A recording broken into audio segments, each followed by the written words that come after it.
Hi guys, so this is my outfit of the week. So just some updates for you guys, because I think I've neglected this channel a bit. I've been mainly focusing on my other channel. And although I have been making videos for this channel, I've not made a lot of them private because I haven't reviewed them yet. So in this particular video, I want to give you some updates and show off my outfit of the week. So this is what I've worn on Saturday. Actually, last week I wore it Friday and Saturday. And I'm probably going to wear I've worn it today, and I'm probably going to wear it tomorrow. And I'm possibly going to wear it maybe Thursday and next Saturday, because next Saturday will be the put meet. So I may wear this or I may not. We'll find out what I want to wear. So the updates are, first of all, I've been to Manchester a few times now for the first time in my life. I've been quite a few times now this year. And from there I went to the gay bookshop and got this, because I wanted to make it obvious to people that I was trans. But then again, people might see, if they do see that I'm trans, they might think, I've transitioned from a boy to a girl or something, rather than I've just not transitioned yet and I'm a female identifying as male. So I wanted to make it obvious, because I don't really look manly enough to pass as male, and I don't always dress like super manly. To me this is quite manly, but it's like part manly, part not manly. Like, to me the top half is very manly, but then you've got like the tights and boots which make it not so manly, and I guess the short shorts, because men mainly wear these disgusting, scruffy, long, baggy shorts that are not flattering at all, hence why I refuse to wear them, because they're not flattering on anyone, especially me. So I tend to wear short shorts because I think they're a lot more attractive. And yes, I like wearing tights because I don't always like wearing pants, but I need to protect my legs from the cold, so I wear tights for this reason. And it's another excuse to wear shorts in the cooler weather. So that's why I dress like this, because I just think it's a nicer aesthetic than the usual men's clothes. I prefer to just dress unique. And this is how blokes would kind of dress at one time in history anyway, where they'd wear like these shorts and then they'd wear tights and then boots. So I'm more of a past era sort of fella. So I mainly identify with like Elizabethan era and Victorian era. Is that, I don't really know my centuries, but is that like 19th century and 18th century, more like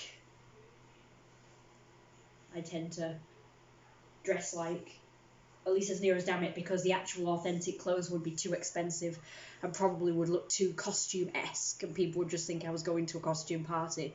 But if I could get hold of that kind of clothing, I would definitely do so, even if people thought I was a bit strange.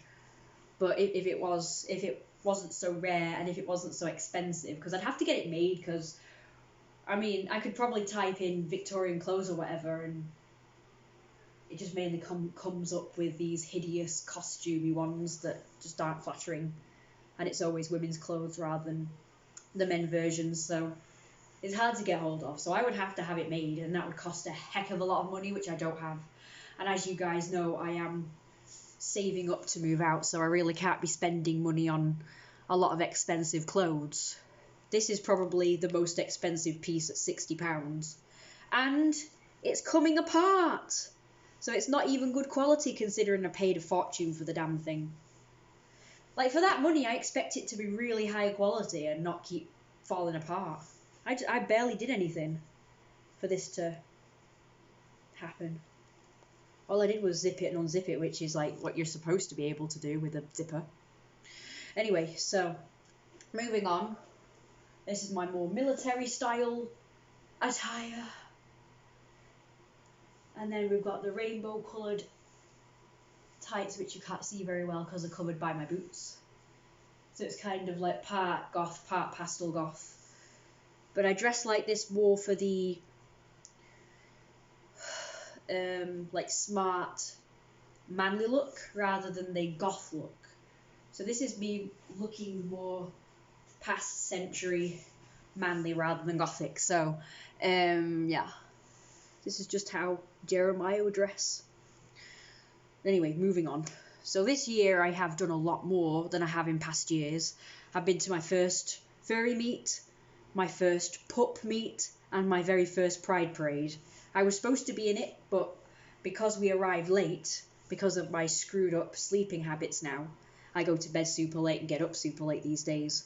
So Saturday was the earliest I've ever actually been up, but it was still not early enough to make the Pride Parade. So by the time we ended up getting there, it was still early, so we were able to watch the parade before it finished. But we weren't able to be in it because we weren't early enough for that, because you have to actually be there for 11, so that when it set off at 12, you'd be ready to go, I guess. But we arrived there at 12 and probably joined the crowd to watch at 12:30, 1 o'clock. And again, that's like the earliest I've been up and gone anywhere for a long time. So I'm really super bad at going to bed early and getting up early. In order for me to get up and actually there by 11, I would have had to have gotten up at 6 or 7 a.m. because it takes me about 2 hours to get ready. It takes us about half an hour to an hour to go eat and half an hour to actually get there. So I'd have to get up super early in order to make 11 o'clock. Like, probably if I lived in Manchester, it's just like, oh, get ready, walk out the door, you're there. But, you know, we have to travel a tiny bit to get there, so, yeah. Because I don't actually live in Manchester. So people might think I'm from Manchester, but I don't actually live in Manchester. I live in a town outside Manchester. So that's about half an hour away. Oh, yeah, I've drank that. It smells lovely. The chronic Costa coffee, unfortunately. I can't get hold of my lovely Lavazza anymore. And Starbucks is way too expensive. So there's no way.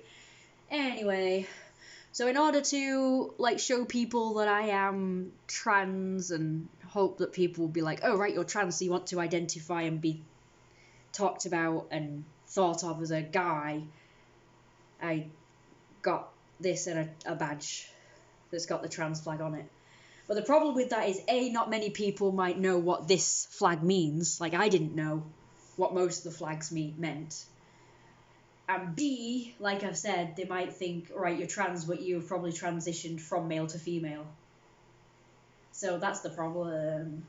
And we haven't got to the stage yet in history whereby people are coming up to you and asking what you identify as. Nobody does that. Like, they are trying to teach people to do that, but not many people do it. But if you, like, say, I'm trans, they will ask usually. Like, oh, so what do you identify as then? What do you want to be known as? And that's when they'll ask. Like, I have been asked a couple of times by people, which was good. Even by a friend who should have really known because I did tell her. But she was still confused, so she did ask what I actually identify as. Again, which is fine, I guess. It's good to clarify, but I understand why people don't, in general, do it, because it is a relatively new concept. That if someone looks like a girl, you ask their pronouns, or if someone looks like a guy, you ask their pronouns.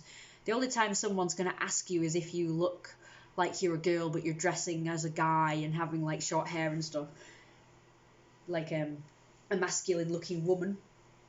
Somebody might think, right, maybe that person's trying to identify as, like, passes male, but can't, isn't quite there, because they still look a bit feminine. So I'd better ask, just to make sure. So someone like me, I don't know if I would come across that way to people.